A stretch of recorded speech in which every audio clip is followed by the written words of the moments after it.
All right. Welcome to Comparative Approaches to Responding to Human Trafficking, presented by the ABA International Law Section's International Criminal Law Committee. My name is Denise Tamer, and I am honored to be your moderator for the next hour. In the United States, today is the national holiday of Juneteenth. Juneteenth celebrates the date of June 19th, 1865, when enslaved people located in Galveston, Texas, finally learned of their freedom. Their freedom was actually granted almost 2.5 years earlier, on January 1st, 1863, through the signing of the Emancipation Proclamation.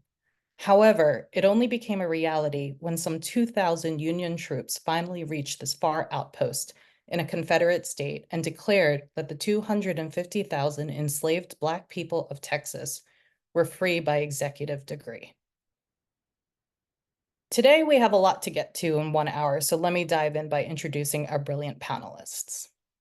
Cara Rose currently serves as the unit chief over programs, which encompasses the training and outreach and victim protection sections at the Department of Homeland Security's Center for Countering Human Trafficking. She previously served as the Human Exploitation Group Supervisor at the Homeland Security Investigations Office in Baltimore, Maryland.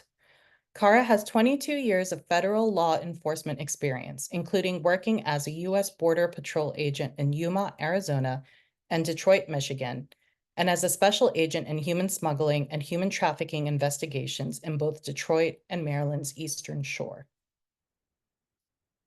Professor Parosha Chandran is a human rights barrister and professor of practice in modern slavery law at the Dickson Poon School of Law, King's College, London.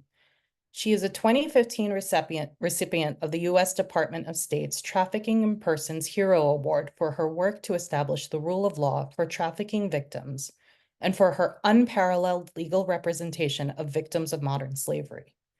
One of her cases recently set the European Court of Human Rights landmark judgment on non-punishment in 2021.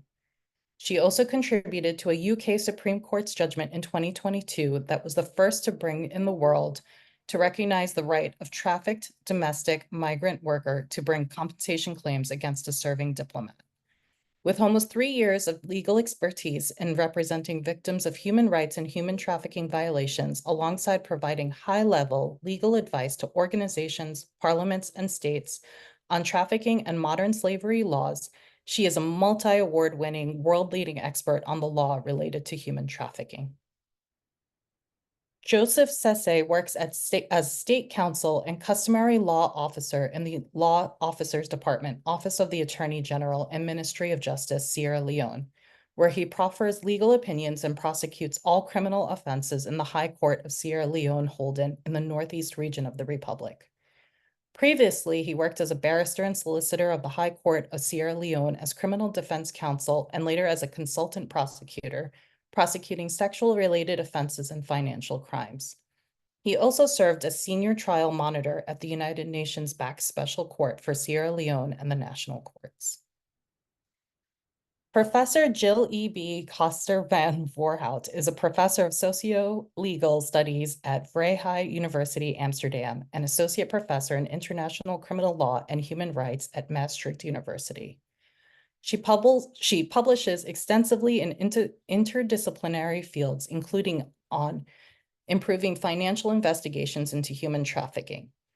As project director and principal investigator of the 5-year project ConCrim, she leads a public-private research consortium of more than 28 scholars from more than 9 disciplines who jointly examine the systematic factors of organized crime. She also research-led on crime and terrorism at the Amsterdam-based Institute for Advanced Study. And finally, last but not least at all, Sean Bardu is an expert with extensive experience working to fight against sex and human trafficking in the U.S. and abroad through education, policies, and procedures, with particular experience in Qatar, Saudi Arabia, Uganda, Malawi, Nigeria, the United States, Brazil, India, and Nepal. He was honored as the Man of the Year UAE Dubai 2023 at the WCH Royal Summit and from the mayors of Lowell and Lawrence, Massachusetts, for saving the life of a young woman from Ohio that was about to be killed while being sex trafficked. He often organizes campaigns for awareness of human trafficking. I am delighted that all of you have joined us today. And for the audience, today's format will be conversational, organized around questions that I will ask the panelists. If you have a question in the audience, feel free to drop it in the chat or in the Q&A box, and I will incorporate them as we go along or ask them at the end if we have time.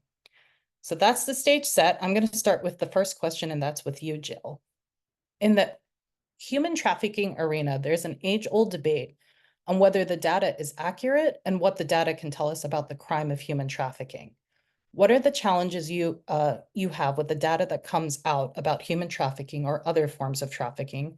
Do you find certain sets of data to be more robust than others? For example, country-specific data versus international data. Thank you so much, Denise, and I'm delighted to be here. First of all, I would like to say, of course, in terms of the data, that I'm pretty sure most countries suffer of this phenomenon called dark figure, that unfortunately many victims don't report, nor do witnesses or, for example, competing companies come forward to report on these types of issues. And even if that is a more global phenomenon, let me please focus on the Netherlands just to illustrate how we also see that at the level of the OSCE and UNODC's findings, but just to contextualize it for a bit. Now, if you see the Netherlands, it is generally ranked as a tier 1 country, whether that's in the US TIP report or in the Global Slavery Index.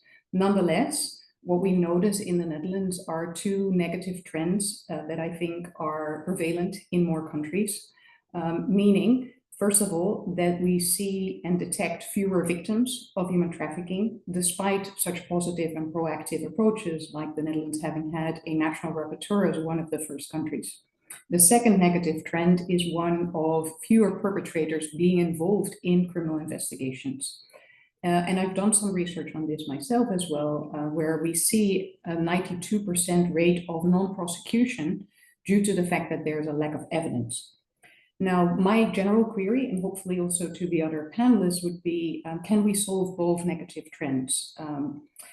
First of all, what I think might be a better way to try and see if we can approach improved aspects of data on potential victims being detected, it would help to look for such potential victims in other types of data than we've been currently using. So, for example, banks have information available that may help us to detect potential victims who are not necessarily through cash-based, but are through digital banking victimized.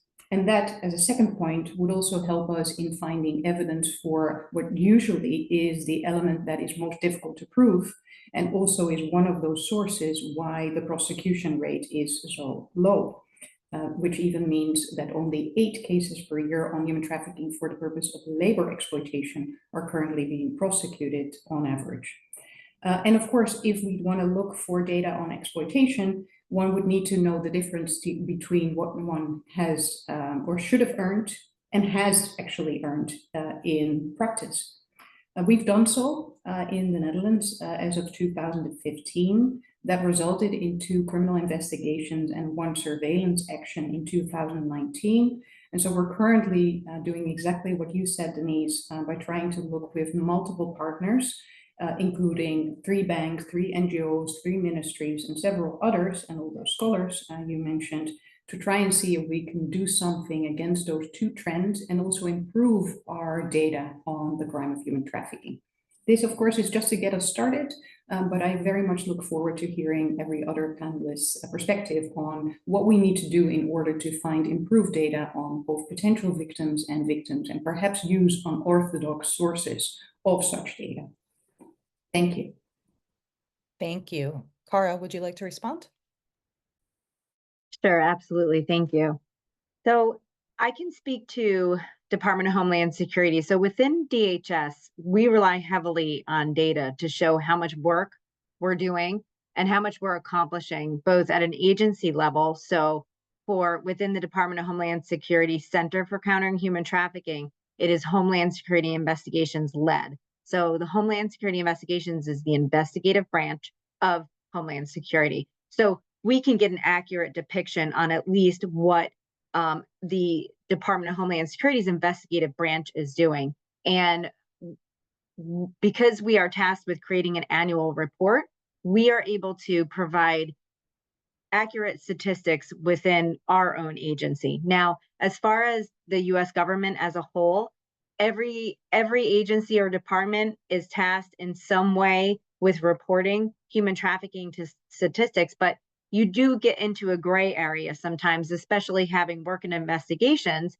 Sometimes crimes aren't charged as human trafficking, even though they're related to human trafficking schemes. So unfortunately, when we're talking about lapses in data, I think not only, as a previous speaker spoke to, it's hard to get these crimes identified in the first place.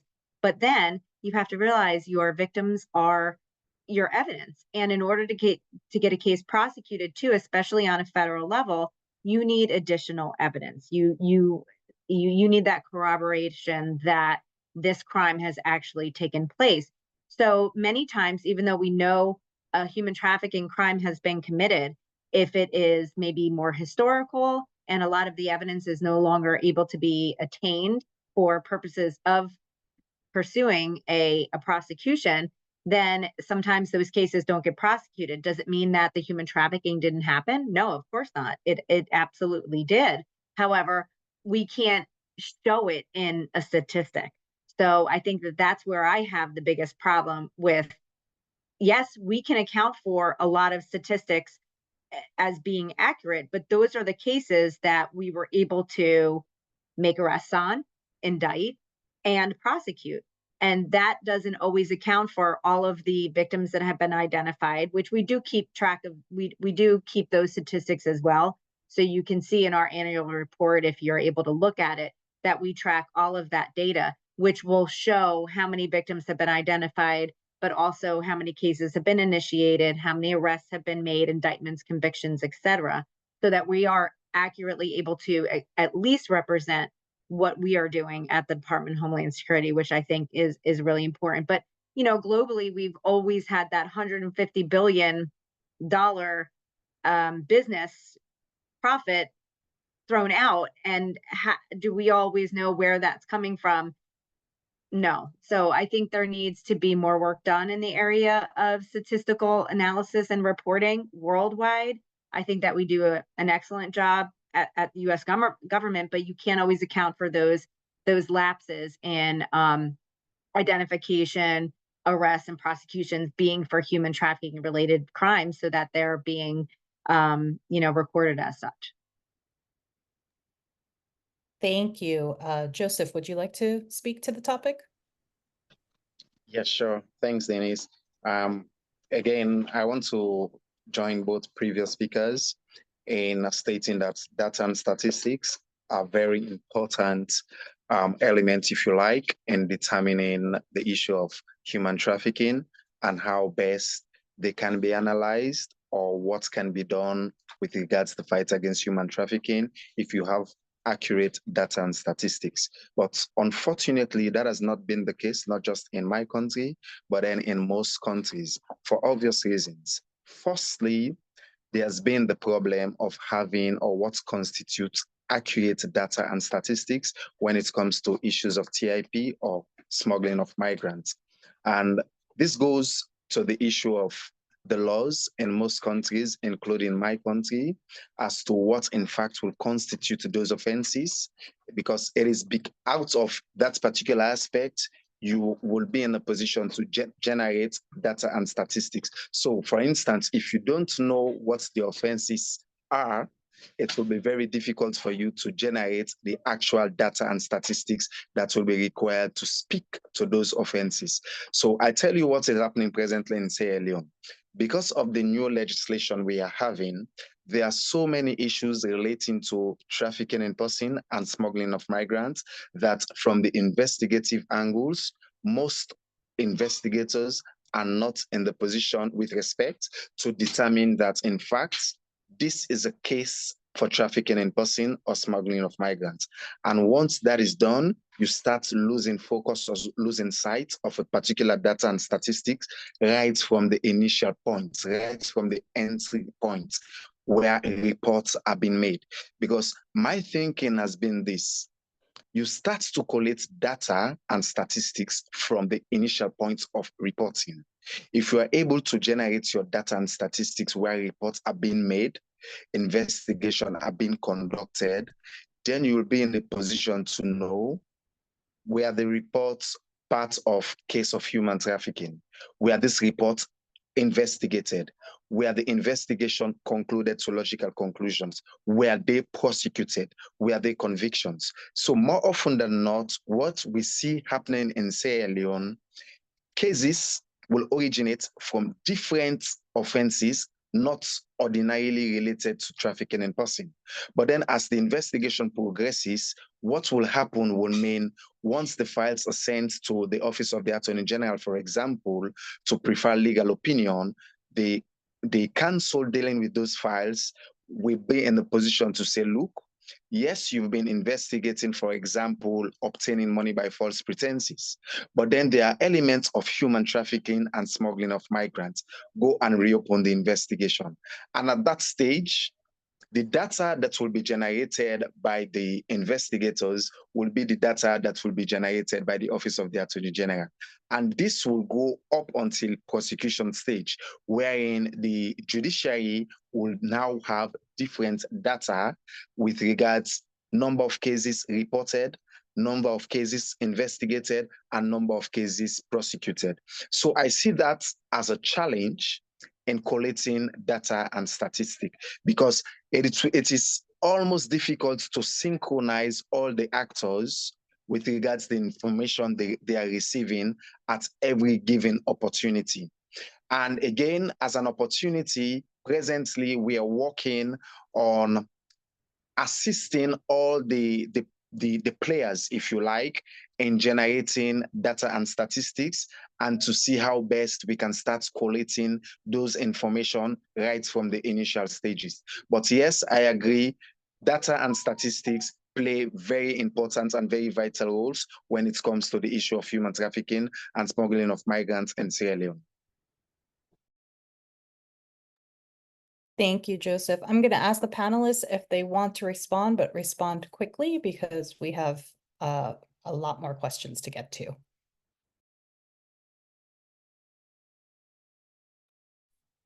All right, going once, going twice. Let me get to our next question then. And this is for the group. In your jurisdiction, what types of trafficking are recognized and addressed? Do you think more should or could be included? Are these forms of trafficking that people and are there forms of trafficking that people and legislatures or parliaments are not aware of that need to garner more attention in law? And let me start with you, Kara. Great, thank you. So as far as in the US, for the Department of Homeland Security, we recognize sex trafficking, labor trafficking, and forced labor in the supply chain as human trafficking crimes. Now, we have a lot of other human trafficking related crimes, such as importation of an alien for more immoral purposes. And then we have transportation of somebody across state lines for commercial sex. So we do use other crimes, federal crimes, and all states have their own human trafficking related laws as well, which is fantastic. That wasn't always the case, and it is now, both sex trafficking and labor trafficking. So I believe as a governmental whole, we are doing a really great job. And then states in particular also have really addressed and have legislated for very proactive and aggressive human trafficking laws as well. But under federal law, so labor trafficking is defined as the recruitment, harboring, transportation, provision, or obtaining a person for labor or services through force, fraud, or coercion. And sex trafficking is a commercial sex act that was induced by force, fraud, or coercion, unless you have somebody that's under the age of 18. So, and then forced labor in the supply chain we're addressing companies and individuals that are knowingly importing goods that have been produced in other countries with forced labor. So those are the ones that we recognize and work on mostly. I know traditionally Department of Homeland Security would say that we also did organ trafficking and forced marriages as a means of human trafficking. Not saying that they aren't egregious crimes, but we no longer include them in in our, bubble of human trafficking crimes that we will investigate and prosecute. Thank you. Thank you. Parosha? Thanks so much. It's really interesting to hear Cara speak about what's going on in the US. So in England, our laws are twofold when it comes to exploitation. We have the human trafficking offence, which covers exploitation for all the forms that are recognised under Palermo: slavery, servitude, forced labour, removal of organs, sexual exploitation. And then we also have freestanding forced labour and slavery offences, where you don't have to prove the recruitment, receipt, harbouring, transportation, transfer of a person by means of one of what I call the trafficking traps: coercion, deception, threats, abuse of position of vulnerability, abduction, etc., for the purpose of exploitation. Our freestanding criminal offences fall under Section 1 of our Modern Slavery Act, and that is the holding of a person in slavery or servitude, or requiring a person to perform forced labour. Those offences arose through one of my cases back in 2008, called Patience's case, and they were legislated against in 2009. So we have this kind of slightly different framework to some countries, where we have trafficking crimes and we have forced labour and slavery crimes freestanding, because the definitions are different, frankly. What I think that needs to be included in the Palermo Protocol list, which is actually, the list of the UN treaty that most states are party to, are other forms of exploitation. So it doesn't include trafficking for the purposes of criminal activities, for example. And that creates a grave tension when it comes into mind for countries that are outside the Council of Europe, where we have the Council of Europe Convention on Action Against Trafficking in Human Beings, or the EU directive, both of which, following either guidance from Greta and case law of the ECHR, including my case, VCL and AN against the UK in 2021 on non-punishment, and the EU directive, which specifically includes trafficking for purposes of criminal activity, means that many victims of trafficking who get trapped up into doing exploitation, which is a criminal activity, such as cultivation of drugs or production of drugs, or benefit fraud, or forced begging, for example, any of these crimes would really raise the victim to the height of being an offender, a criminal offender. And without any policies in place in a country, there's no way to actually detect those persons as being victims of human trafficking that are entitled to protection and not punishment. So there are many ways in which people are trafficked for forms of exploitation that are not already in the list of Palermo, and that needs to be understood and expanded. The EU directive, intriguingly, whilst the US is no longer looking at trafficking for forced marriage within its trafficking domain, as Cara's just explained, the EU has now taken trafficking for forced marriage and trafficking for illegal adoptions as new forms of trafficking, and have included it in their treaty that was signed off last week. So it's that new, and it's that, therefore, to be recognised in terms of a prevalence of trafficking for forced marriages, in terms of a prevalence of trafficking for illegal adoptions. I'll leave it there. I have much more to say, but that's my snapshot for now. Thank you. Thank you. Joseph, I'll turn to you now. Yeah, thank you. So I'll start off with the most prevalent types of trafficking in Sierra Leone.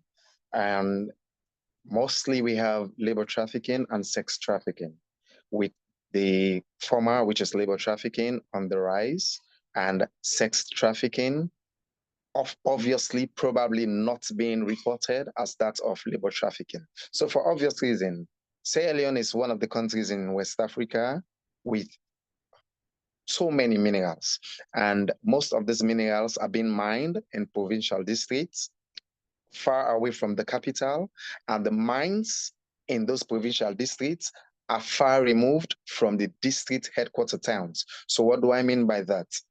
You have bigger towns, and then you have sub-towns, if you like, away from the bigger towns, and the mining areas are usually outside of the bigger cities, outside of the bigger towns. So what is happening presently is that people will go in for cheap labor, and at first glance, you will not have a semblance of human trafficking or trafficking in person, because all arrangements will appear to be legit when they contract children or people that are of age. So they will get the minors, they will get the majors into those mining sites for cheap labor. And at that point, the trafficking in person will kick in. Because again, it has been a challenge in Sierra Leone in identifying that particular aspect, because people or victims will always be saying, well, I went there on my own volition. I'm working to make ends meet. I have tons of relatives or relations to take care of. So I cannot be seen seated in one city or seated in a smaller town doing nothing. In addition to that, there is what has been referred to as the men picking phenomenon in Sierra Leone. And what that means, you will get people going again into the suburbs, going into the provincial areas, requesting for their relations to come with them to the bigger cities on promise that they are going to give them better lives once they have been taken to the bigger cities.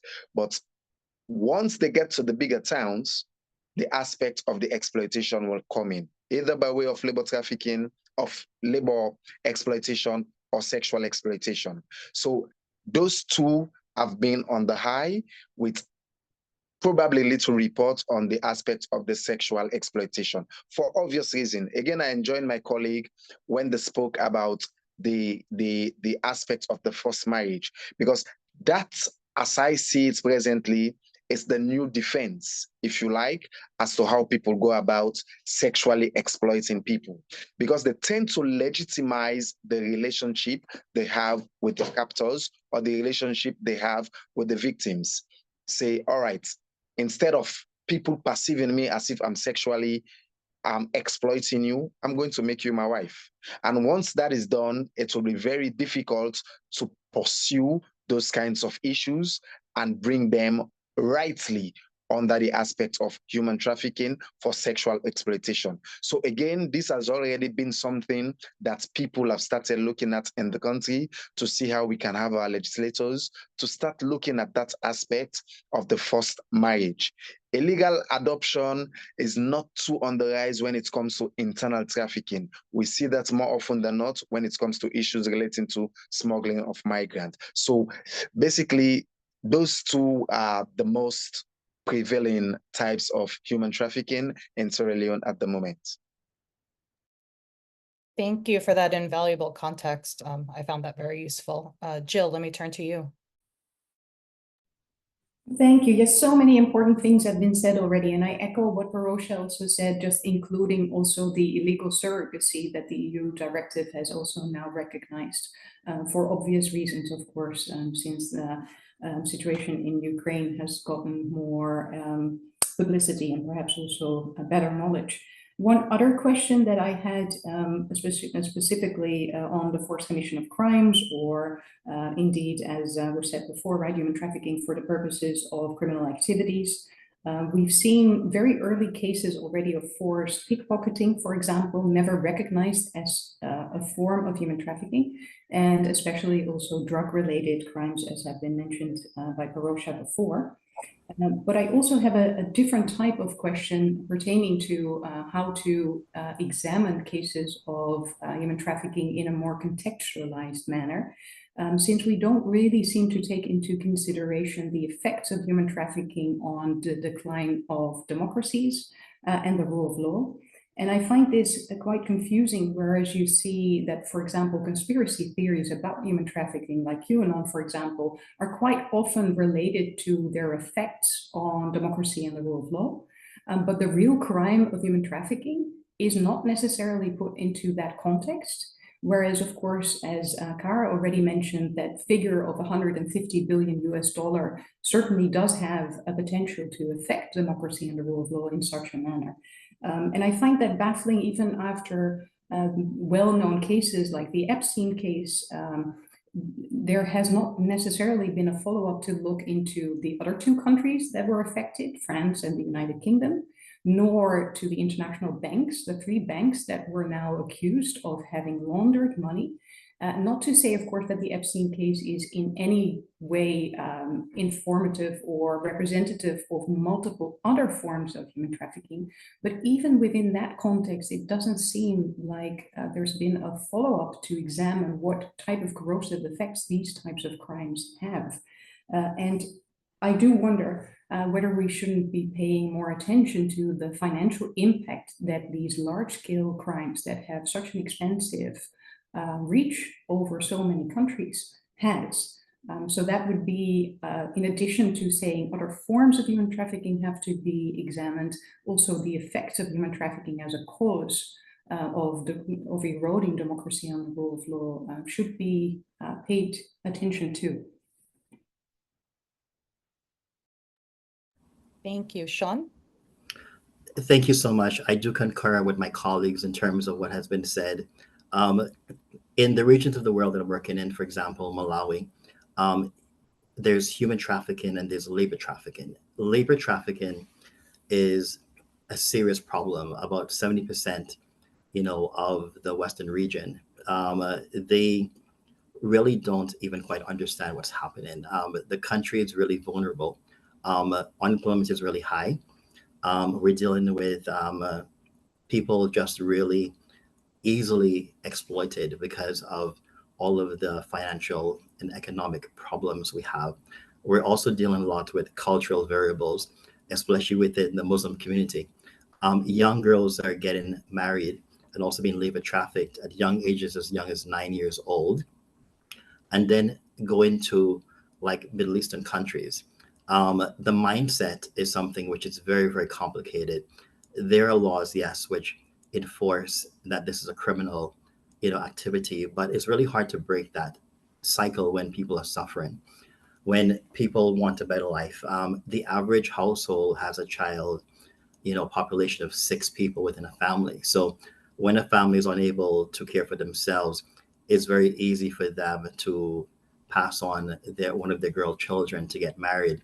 And they really connect religion closely with the fact that it's okay to send my daughter to a foreign country where life can get better. It's something which is kind of indoctrinated within them. It's really, really complicated. The laws are there, but it's hard for the local, government to really enforce them. And I think really, talking about my experience as well in Uganda, in the Kasese region, we have polygamy, which has been practiced. So, a young girl, she might be the 5th wife. We have a complicated slew of issues, and even in childbirth, where a young girl whose body is not developed properly, she can even die in childbirth. And, we just have so many issues. It's just really broad, everything happening. But I do have to say that, we do have systems in place, and education really is the key component that we can take away in terms of how we can work and really align ourselves with communities that trust us. Having trust in communities is really important when you're trying to bring something which people don't always like change. So for me, being a good weapon is really going firsthand into those villages and working with the local chiefs. As the ambassador to Queen Maria, I get the privilege of working with so many people that I wouldn't always get access to, but for them, and they trust me when I go to the villages, and we can say, let's competent you legislative formality, locally, let's competent new initiative. Let's get them back into school. Let's give them some more opportunities. And that's really the way to kind of go about this. Really, we're all making a great difference in terms of the impact. Another problem that we have, especially in Malawi and places like Uganda, is prosecution. Yes, the law exists, but if you don't have the victim coming forward, bribery is really high in those countries. So it's very easy to pay the victim in that case, and they don't come to court. So, they never get charged. Charge is one thing, being, alleged, a crime. So it's really, really difficult. We're dealing with a lot of cultural variables with people who are vulnerable, and I'm seeing the vulnerable continue to be exploited. And I think that's the biggest message that I wanted to say. That's how people continue to get away with what they're doing here. Thank you. Does anyone want to take a go ahead? Thank you. I'm appreciative, Ambassador, of your work and your sentiments. I'm going to come at this from a lawyer's perspective, however. And I think that it's absolutely crucial that litigation becomes a key aspect of engaging the framework to combat human trafficking. I appreciate that there are areas in the world where cultural traditions and norms is often used in circles to justify, frankly, the rape and sexual abuse of young girls who are forced into marriage and have incredible long-term effects from that type of abuse. But for example, in the ECOWAS region, the Western African Court in 2008 issued a judgment against Niger for the practice of wahia, which is allowing a person, a woman or a girl, to take the role of a fifth wife, which has no protection in law. And in that case, it involved a child who was 12 years old when she was taken as that wife and was abused and raped and had most atrocious treatment forced upon her. And that then caused the state of Niger to have to abolish the practice of wahia. And so I think there's a real necessity for litigation to be brought globally against countries where these practices are harmful norms that are couched in the language of cultural norms. That's one thing I wanted to say. And the other is that my experience, having worked in many countries across Africa and Asia, it's not so much that victims are bribed, although I don't take that away from your experience, that the victims are intimidated. And that's why they don't give evidence in court proceedings. They're absolutely terrified of threats as to what might happen to them and their families. And that takes place not only in the West, in Africa and Asia, but also in the West. And therefore it's very important that states lead with protection, but unfortunately, in most cases, states lapse with protection, and that's why we need litigation. Thank you. Yes, and thank you so much. If I may concur with you as well. Yes, the intimidation part is a very strong characteristic. Prostitution is very, very important, but the underlying fact in some regions is that, money will always, in some regions, hate to say this, but you can buy your way through many things in certain African regions. It's not take away from the government in any way, but it's just, it's complicated. I do agree with you, Professor, completely. It is complicated. So the more we have these types of forums and the more we can come up with initiatives where we can weaponize chains, which can be effective. So it's a lot of variables, but everything you said is completely spot on. So thank you so much for that information. Does anybody else want to comment?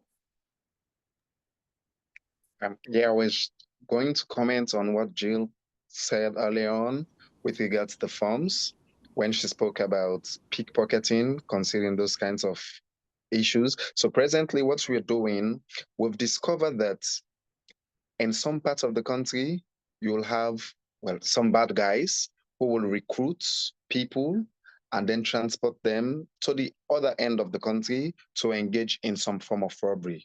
So basically, we are monitoring those isolated incidents. And again, if they become systematic, we might just start giving different perception as to that particular mode. Because what they do, they will go to an unknown area, recruit people and take them to another unknown area and get them to involve in some robbery at night.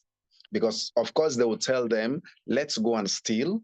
Nobody knows you over that other side. And willingly, we have people admitting that, yes, well, I joined the team to go and rob because they told me that no one will recognize me on the other front.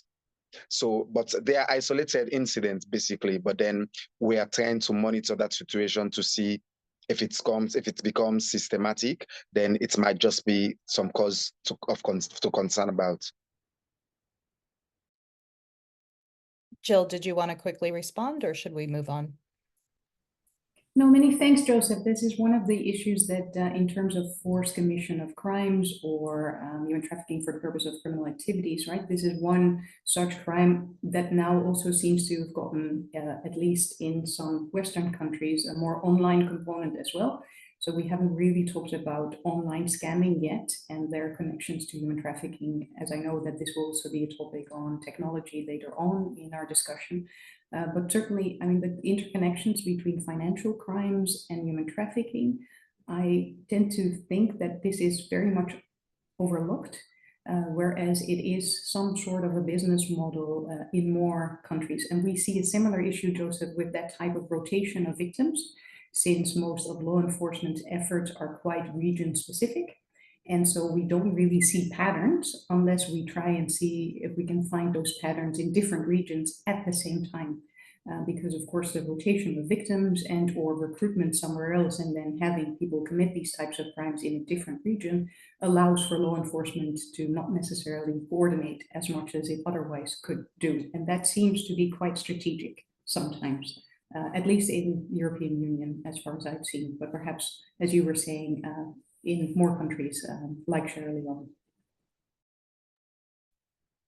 I'm going to move on to the next question because we have 4 more to go and 18 minutes. So recently, the American Bar Association passed a report and resolution for the parties to the United Nations Convention Against Transnational Organized Crime to adopt a wildlife crime protocol. While our talk today does not focus on wildlife trafficking, this does bring up the question of whether or not it is time to amend international instruments like the UNTOC Palermo Protocol to make changes or additions. Parosha? Thank you. I'm grateful for being allowed to give a bit more of a comprehensive answer to this one. So thank you. Okay, the TIP protocol, amazing, leader in its field, of course, 2000 when it was drafted, 2003 when it entered into force, really smart definition. You've got the acts, you've got the means, you've got the purpose of exploitation, and then you have this critical feature, which is that where any of the means are used, consent is rendered irrelevant. It's great. But what I think I've been experiencing throughout my practice, and nearly 30 years as a human rights barrister, and certainly over 2 decades just focusing on modern slavery and human trafficking cases, is that Palermo doesn't really help when it comes to the exploitation of children and actually recognizing child-specific forms of harm. So, for example, whilst it includes forced labor, the definition of forced labor is that which is from the ILO Convention 1930, which is a very, tough definition, even for many cases of adults to satisfy.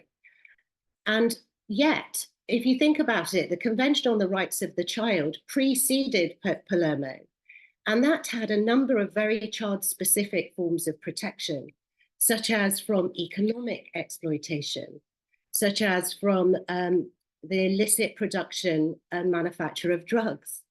And yet, because those 2 features in particular were not enshrined, or any child-specific forms of exploitation were not enshrined within Palermo, we found a preponderance of traffickers using children for illicit means. And as I said earlier, when children come to the attention of the authorities and they're in these cases, then they're seen as offenders and not perpetrators. So that brings me to my next point, non-punishment. There is no provision on non-punishment within the Palermo Protocol. When I started bringing my landmark cases back in 2008 and set the first precedent on this in a court case globally, case of R&O in the Court of Appeal of England, I couldn't rely on the Palermo Protocol to establish the right to non-punishment. I had to rely on the Council of Europe Trafficking Convention, Article 25, to establish that protection, Article 26, sorry, to establish that protection.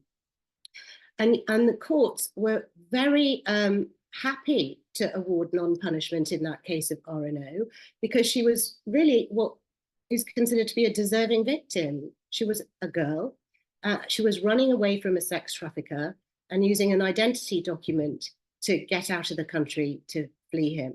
And so when she was found by the authorities and they arrested her, she was charged, she was prosecuted, she was convicted and put in prison.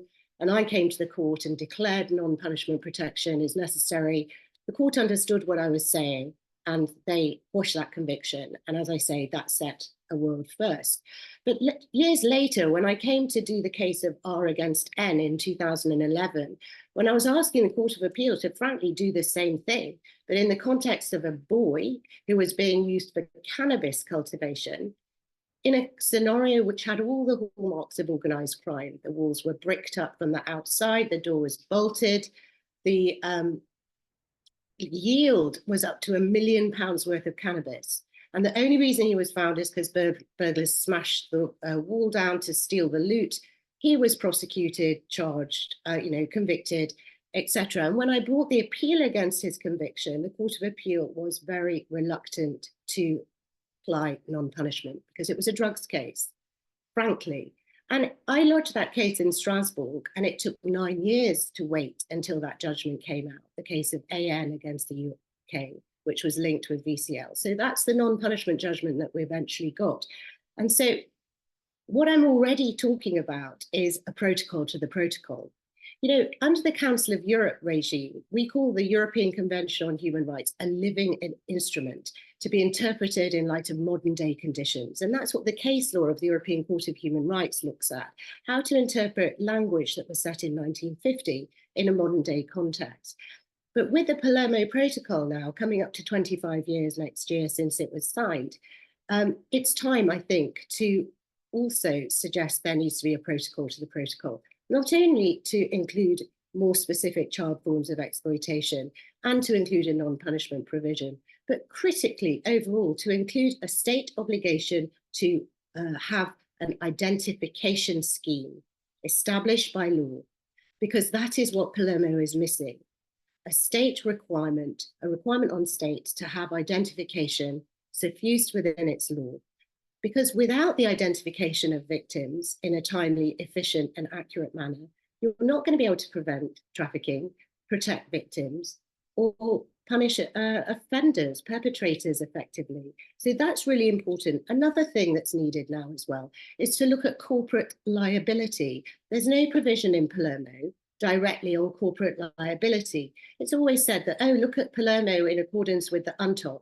Let's face it, they're different documents. Even in Cologne last week at the University of Cologne, it was being discussed quite openly that we are in an era where we're just looking at the TIP protocol on its own. It's black and white wording. It doesn't seem to even require extraterritorial jurisdiction.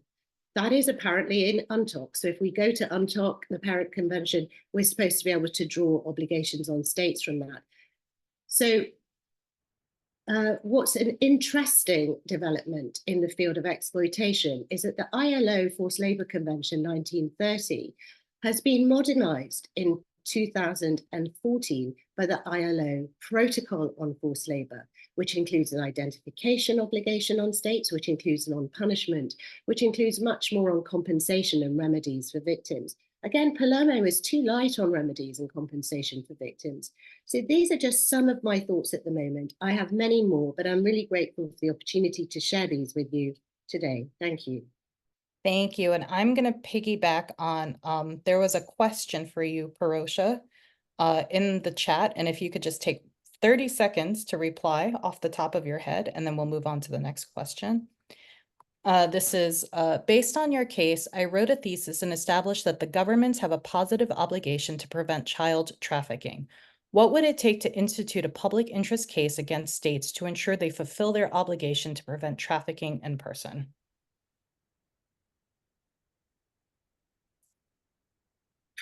There's quite a lot of public interest cases in Strasbourg that you could look at. If I imagine that question has come from outside the Council of Europe regime. But you just really need to find either work on a case or be aware of a case that is going through the courts that you then start arguing international human rights law on, or any law that is applicable to that jurisdiction, even if the courts are not going to apply it, even if they don't want to hear it, you have to apply those laws or seek to ask the courts to apply those laws. You know, obviously they have to be a state party to treaties that you're going to argue. That's one way of doing it. And then you can get the case further and further up. And then if it eventually fails in the domestic court, you can either take the case to the European Court of Human Rights, or you could take it to the UN Human Rights Committee. And this is something I wanted to talk about. You can take any country to the UN Human Rights Committee that has signed the optional protocol to the ICCPR. And at the moment, I'm working on such a case, which is to go to the UN Human Rights Committee, as opposed to under the Council of Europe system, to argue for non-punishment. But in terms of other cases and other strategic litigation, I've got 2 cases in Strasbourg right now, one case against Spain and one case against Slovakia, both cases where the governments started to investigate for human trafficking, and then in one case discontinued a case altogether, and I've claimed positive obligations were breached, and in the other they flipped the charge from trafficking to pimping, which is not a just outcome. So, you know, I just encourage lawyers to be brave and take cases, even if they feel they're going to be unpopular with their peers, even for taking these cases. There's no one else to take these cases but us. Thank you. Beautiful. Thank you. We are clearly running out of time and could go easily another hour. So I am going to combine the next 2 questions. I'm going to start with you, Joseph, still. And I'm going to ask, so the question was, what are the challenges in your jurisdiction that need to be addressed for law enforcement and prosecutors to effectively address the crime of human trafficking? The next question we also had was, do you think governments around the world work well together to address human trafficking? And Joseph, you had a specific question in the audience regarding this.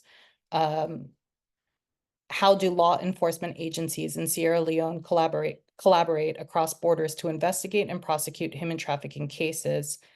Can you go through can you shed light on the government cooperation in terms of minimum standards? So I'm going to start with you, Joseph, and then I'll go to Cara, and then I'll go to Parisha, and then Jill, I don't know if you want to say anything, and then I'll go to you, Sean. All right, so I'll just start off with the initial question you asked with regards to the challenges. As a prosecutor, I think that is of importance if I can just share challenges. So basically, the first thing I'll say is that our present legislation establishes criteria for determining the eligibility of witness protection. That has been, on the positive side, it's good because it recognizes the aspects of the need to protect victims and witnesses of TIPs. On the negative side, because it places that ceiling or creates criteria, as prosecutors, we'll be having challenges to get witnesses and victims to come forward to testify. Most often than not, they will say, all right, I'm going to evaluate myself to see whether, in fact, I can qualify to benefit from what the act or what the law says about how a witness can benefit. And what that means, in most cases of trafficking in Sierra Leone, relatives are involved. So again, because they are relatives, they are relations, they are always being interfered with by other relatives. And the issue of having them reintegrated back again into their communities or into their families has been very challenging for prosecutors. So you can succeed in prosecuting a matter, but because we don't have the required resources or logistics to properly reintegrate a particular victim or witness, the next case will be faced with that challenge to get that witness or victim to come to testify, because they will always be judging themselves based on what have happened to previous cases, previous witnesses or previous victims. So yes, that has been one of the most important challenges when it comes to prosecuting issues relating to TIP in Sierra Leone. That is the issue of having our witnesses and victims to come forward to testify. So the last two questions, the one on the chat and the question you ask, Dennis, I'll combine with regards to the aspects of collaboration. I'll start off with national collaboration. Because we have a task force on TIP, national collaboration has been superb. But when it comes to international collaboration, Sierra Leone has not been particularly enjoying international collaboration, more especially from border countries. Again, I don't want to be faulting them for that, but it's obvious what will be of importance to Sierra Leone might not be that important to another country. So for instance, if we are sending out mutual legal assistance requests to a country, requesting to, let's say, apprehend or arrest a potential suspect who had gone into that other country, they will receive the request, and because of the timely nature that is required to timely investigate and prosecute these matters, if that particular receiving country of the request do not necessarily treat your request as urgent, the effect will be the investigation stops there. And that will have a negative effect on the victims. It will have a negative effect on the reporting of my country that has initiated the investigation of that particular matter.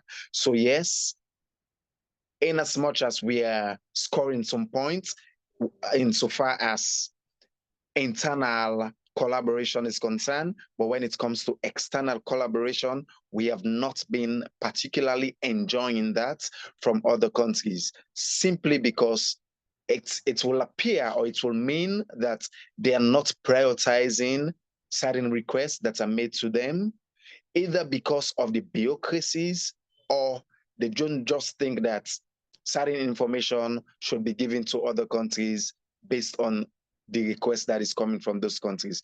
And the difficulty in that, if we are to be following all bureaucracies in making requests, it will be very difficult to be receiving timely responses from most countries. So what we have been doing on our end to salvage that situation is to be making informal requests. But again, I believe colleagues will agree with me, those informal requests, once the matter is in court, you might need to provide at least some aspects of the formality as to how you've received certain responses to the request you made. So this is something we are still grappling with, but we do hope we can, again, with the efforts being made by the national task force, the national task force, those challenges will be addressed in the not too far future from now.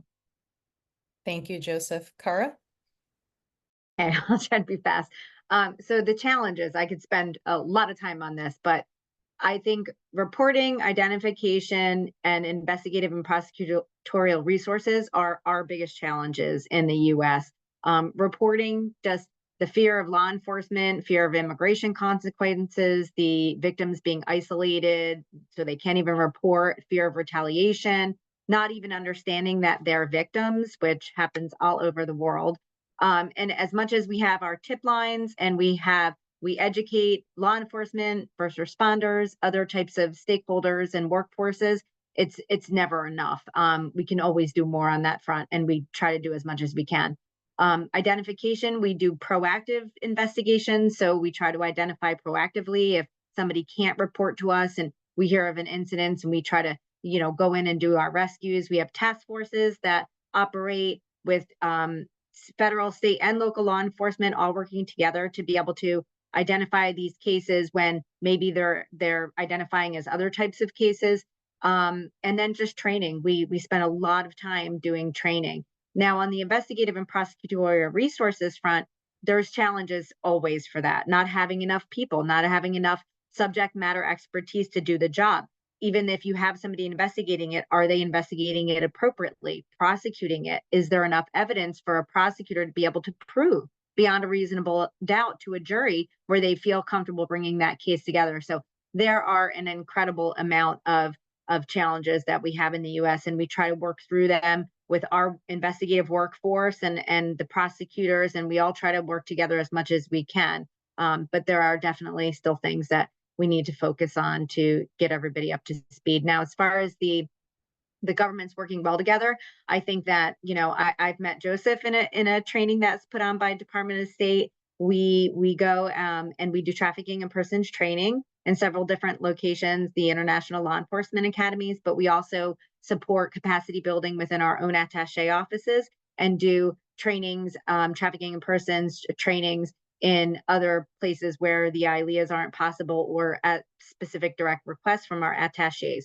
So we work together on the training front very well. And on the operational front, also, we do our best to have those mutual legal assistance treaty agreements and have those good working relationships with other countries. So operationally, we can get the evidence and the information that we need to be able to put forward successful prosecutions. Thank you. Thank you. Just a note on housekeeping. I recognize that we are 1 minute over. The panelists have all agreed to stay on generously, so we're going to wrap this up, but I understand if anyone needs to go. And Parosha, did you want to add to the conversation that's occurring? Yeah, thanks. I'll give a nice example because it's not often that I actually smile and say, oh, there's something good that's going on in advance of something good or bad happening. But so a few years ago in 2021, I was asked by Lumos, the Children's Foundation, to write a model law against what's called orphanage trafficking. Now, orphanage trafficking is something that was exposed by Martin Poonax at Hope for Homes and Kate Van Dor, eminent lawyer from Australia, whereby criminal networks set up orphanages in areas of humanitarian relief needs. And they basically bring children in from families. They pretend that they're going to keep them well and safe. It's kind of a boarding school environment. But actually, they're brought into the orphanages. They're kept in deplorable, deprived conditions. And it's just done for the criminals to get money from international aid and from donors and to put it into their pockets. And then the children are basically separated from their parents. Their parents are not allowed to take them away. And the laws are just not robust enough on trafficking to deal with this. So I wrote this model law, and then out of the blue, I'm sitting on a shelf somewhere, and then out of the blue, last summer, I got a call from something in America called the Interparliamentary Task Force on Human Trafficking. They asked me would I join a working group that was being led by Senator Linda Reynolds in Australia. She's the parliamentarian who did the Commonwealth Modern Slavery Act. She wanted to shine light on this spectre of orphanage trafficking. And so she convened this working group, of which I was a member. We prepared a draft resolution, and it was put before the Interparliamentary Union in Angola in October 2023. 182 countries signed off that resolution. And now that is being taken forward. A legislative handbook is being produced by myself and the others on the working group. And it will be presented to parliamentarians in countries where this orphanage trafficking happens, so they can start looking into how to adjust, amend, introduce new provisions into their laws to start combating this crime. So thank you very much. I'm going to go now, and I'm going to shout out to Tahir, who's in the audience. Thank you very much. Thank you, and thank you for that brilliant work, for all the brilliant work you've been doing. Sean, let me turn to you, and then Jill, I will turn to you afterwards if you wanted to add to this conversation.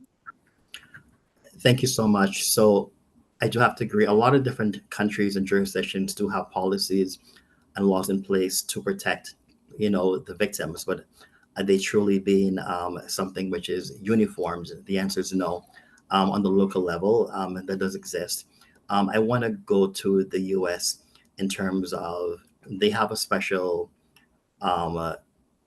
T visa, which is for non-immigrants, individuals who have been human trafficked. I really like this model because, a person is able to get protection in the US and they're able to adjust their status after 3 years and even get a green card. So I would love to see something like that uniformed in different countries and different jurisdictions where the victims are able to really have a status, because, it's difficult when a person goes abroad to another country and they're dealing with language, differences, cultural differences, and they're by themselves. Like, how do you really protect yourself? Prosecution, yes, is important, but is that always going to happen? No. and what happens from there. These people are just left, on their own. So the US has a fantastic model. They also have a human trafficking hotline, which is a 24/7 hotline in a gamut of different languages where a person can call in and they can report what's happening.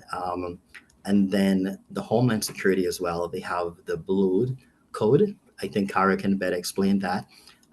That is a wonderful initiative as well, again, to give people protection. So I think that we can model heavily from what the US is doing. Yes, obviously funding, lack of education and resources plays, a big barrier, but I think that we can do a lot more. I think that, with the proper initiative, systems are only good if they work. And I think with everyone, playing their role globally in terms of how we can make this system more uniformed is the way we should move forward. So thank you so much. And it's an honor to be here. And, thank you for this platform. Thank you very much, Sean. Jill, let me turn to you, and I will also let you touch on technology, which I know you had foreshadowed in one of your earlier answers.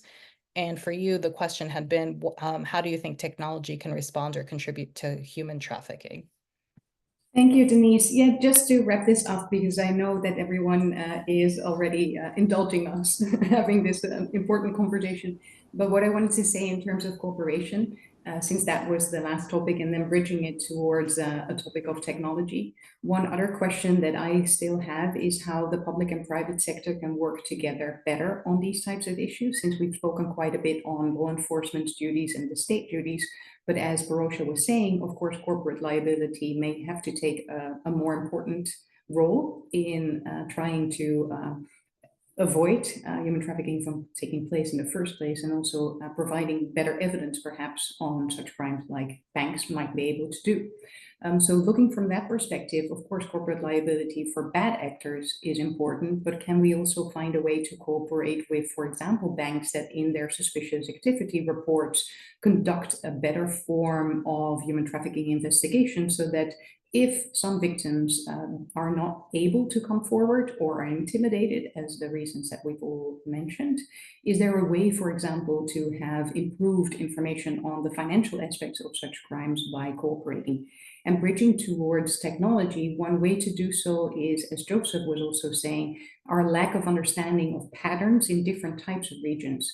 And now I want to be careful about the use of artificial intelligence, as I think all of us are aware when it's abused in the form of predictive policing. Of course, that is not what we should be aiming for, but trying to find patterns that we otherwise would not be able to find is one of those helpful components of artificial intelligence that we may be able to use.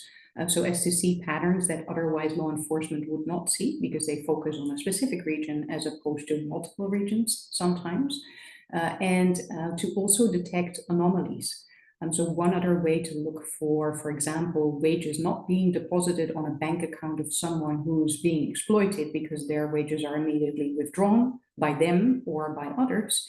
This is also one way to look for at least more financial information on the exploitation issue, because as said, several of our cases aren't even being prosecuted because of the lack of evidence, and mostly that is because of the lack of evidence of exploitation. And I think this is a more general trend, having seen the OSCE and UNODC, for which of course many of our panelists have also contributed, as have I, but we see this tendency to maybe not look for evidence by private sector actors who could help us in some ways.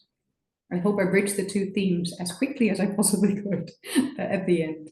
You did a beautiful job, all of you. Thank you. Thank you so much, not just for joining this panel, but for all the work you've done. We've barely scratched the topic.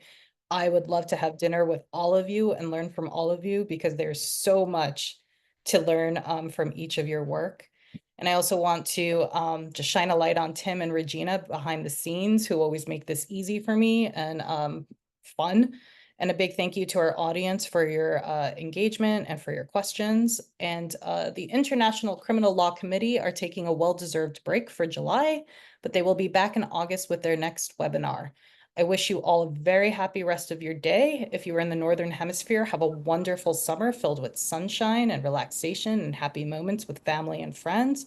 And if you are in the Southern Hemisphere going into winter, I quite honestly wish you the same. Stay well. Thank you. Thank you. Bye. Thank you so much. Thank you, Denise. Bye, everyone. Goodbye, Bye. everyone.